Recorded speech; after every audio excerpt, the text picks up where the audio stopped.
વરસાદ બંધ થયો છતાં સીએમ અમીન સ્કૂલ પાસે કેટલું બધી માત્રામાં પાણી ભરાઈ ગયું છે તો પણ ચીફ ઓફિસર કંઈ કરતા જ નથી।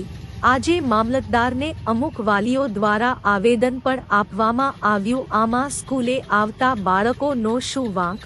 હાલ ચાંદીપુરા વાયરસ પણ સક્રિય છે ત્યારે કાળજી લેવી ખૂબ જ જરૂરી।